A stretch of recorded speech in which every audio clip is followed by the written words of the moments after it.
In Egypt, where the descendants of Israel had turned from honored guests into an enslaved people, life was filled with hard labor and the cries of overseers.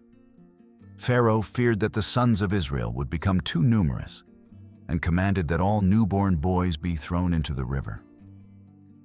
This was a cruel decree, but its execution seemed inevitable. No parent dared to disobey the authority of the king of Egypt. Among the slaves was a man from the tribe of Levi and his wife. When she gave birth to a son and saw that he was beautiful, she hid him for 3 months, concealing him from the Egyptians.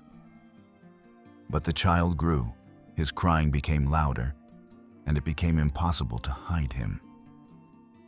Then the mother made a basket of reeds, coated it with tar and pitch so that it would not leak, and placed the infant inside. She set the basket adrift on the Nile, entrusting her son's fate to the Almighty. The baby's sister, Miriam, watched from a distance. She did not know what would happen, but her heart beat with fear and hope. The basket floated on the water until it reached the place where Pharaoh's daughter was bathing. The water gently rocked the basket, and the servants noticed the strange object among the reeds.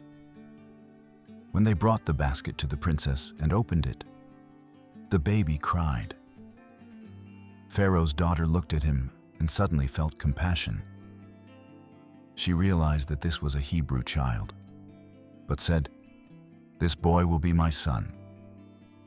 Then the baby's sister, approaching boldly, suggested, "Let me call a Hebrew woman to nurse the child for you." The princess agreed, unaware that the woman would be the child's own mother. Thus, the mother saw her son again, but now under the protection of Pharaoh's own daughter. When the child grew, the mother brought him to the palace. Pharaoh's daughter adopted him and named him Moses, saying, "I drew him out of the water." Thus, in the house of the enemies of Israel, grew the one who would become their deliverer. He received Egyptian education, studied the wisdom of the land of the Nile, but in his heart lived the blood of his people. Every day he saw the splendor of the palace, the gold of idols, and the majesty of Pharaoh. But he understood that these walls were not his home. Fate was preparing Moses for a great calling, unknown to anyone yet. His birth amidst fear and death had already become a sign. God hears the cry of his people and acts through those whom he chooses, even if they are still children floating in a basket on the murky waters of the Nile. Years passed. Moses grew up in Pharaoh's palace, receiving all the knowledge and privileges of the Egyptian nobility. He was raised as a prince, but his heart did not belong to Egypt. Every time he went beyond the palace walls, he saw his own people, the slaves, who labored hard under the whips of overseers. He heard their groans, saw their tears, and understood that their blood was his blood. One day Moses went out to his brothers and saw an Egyptian beating one of the Hebrews. He looked around to make sure no one was watching and killed the Egyptian, hiding his body in the sand. He thought no one would find out. But the next day he went out to his brothers again and saw 2 Hebrews quarreling. He tried to separate them, asking the aggressor, "Why are you beating your brother?" The man replied, "Who made you a ruler and judge over us? Do you want to kill me as you killed the Egyptian?" Moses was afraid. He realized his deed had been discovered. Pharaoh learned of it and wanted to kill Moses. Then Moses fled from Egypt and came to the land of Midian. In Midian, he sat by a well. There were 7 daughters of the local priest, Reuel. They came to water their flock, but shepherds drove them away. Moses stood up and helped the girls, watering their flock. When the girls came home, their father asked why they had returned so early. They told him about the stranger who had helped them against the shepherds. Reuel invited Moses into his home, and he stayed with them. He married one of Reuel's daughters, named Zipporah, and became a shepherd. Thus, Moses, the former prince of Egypt, became a stranger in a foreign land, a shepherd among foreign sheep. He lived in Midian for many years, and every day reminded him that he belonged neither to the palace, nor to slavery, nor even to this land. He was a man torn between two worlds, and no one knew that God was already preparing him for a great task. Many years passed. Moses was tending the flock of his father-in-law, Reuel, in the wilderness near Mount Horeb. One day he led the sheep beyond the wilderness and came to the mountain of God, Horeb. Around him was silence. Only the wind rustled the stones, and the sun scorched the sand. There he saw an unusual sight. A bush was burning with fire, but was not consumed. The fire did not devour the branches, did not blacken the leaves, but glowed like a living being. Moses approached closer to look at this miracle. Suddenly, a voice from the bush called to him. "Moses, Moses," he answered. "Here I am." The voice continued, "Do not come near here. Take off your sandals from your feet, for the place on which you stand is holy ground." Then God said, "I am the God of your father, the God of Abraham, the God of Isaac, the God of Jacob." Moses covered his face because he was afraid to look at God. The Lord said, "I have seen the suffering of my people in Egypt, and have heard their cry from the overseers. I know their sorrows, and have come down to deliver them from the hand of the Egyptians, and to bring them out of that land into a land flowing with milk and honey, broad and good." God commanded Moses, "Go, and I will send you to Pharaoh, that you may bring my people, the sons of Israel, out of Egypt." Moses answered, "Who am I, that I should go to Pharaoh and bring the sons of Israel out of Egypt?" The Lord said, "I will be with you. This will be the sign for you. When you bring the people out of Egypt, you will serve me on this mountain."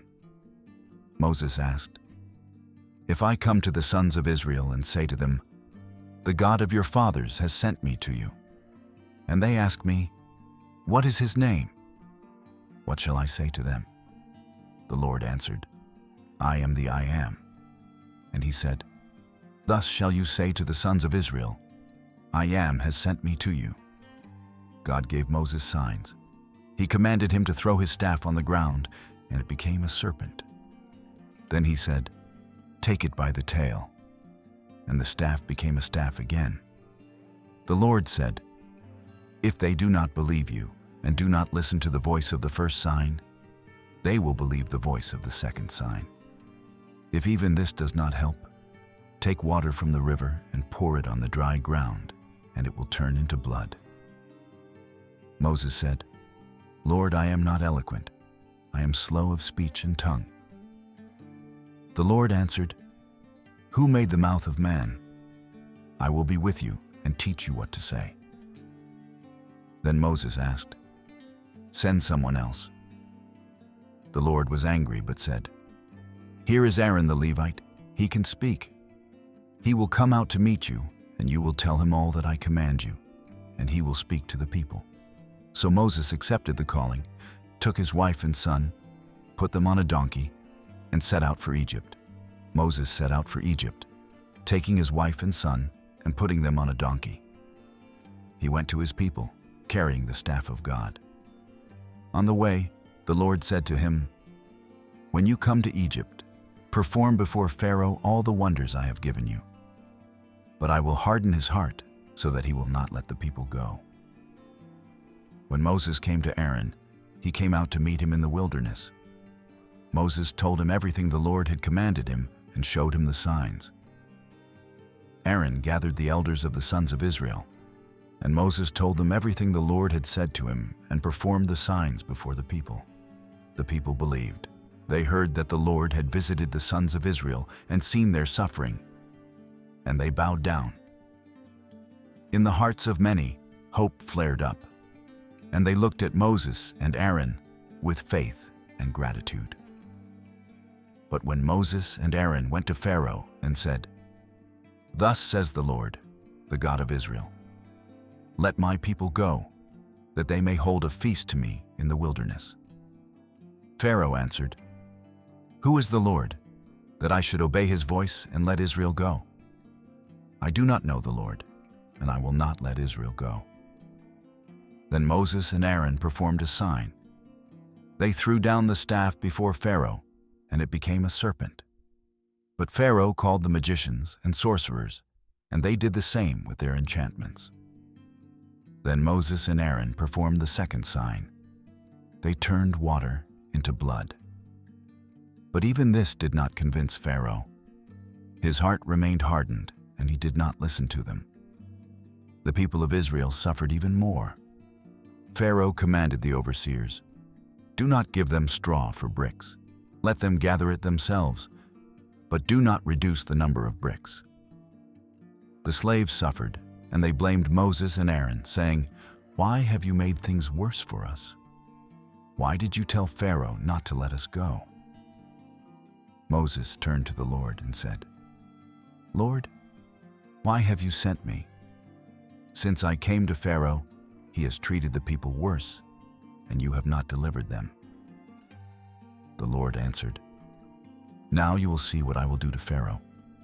He will let them go with a strong hand, and I will bring my sons, the sons of Israel, out of Egypt. The Lord said to Moses, Go to Pharaoh and say to him, Thus says the Lord, the God of Israel, Let my people go, that they may hold a feast to me in the wilderness. Moses and Aaron went to Pharaoh and repeated the words of the Lord. Pharaoh answered, I do not know the Lord, and I will not let Israel go. Then the Lord sent 10 plagues upon Egypt.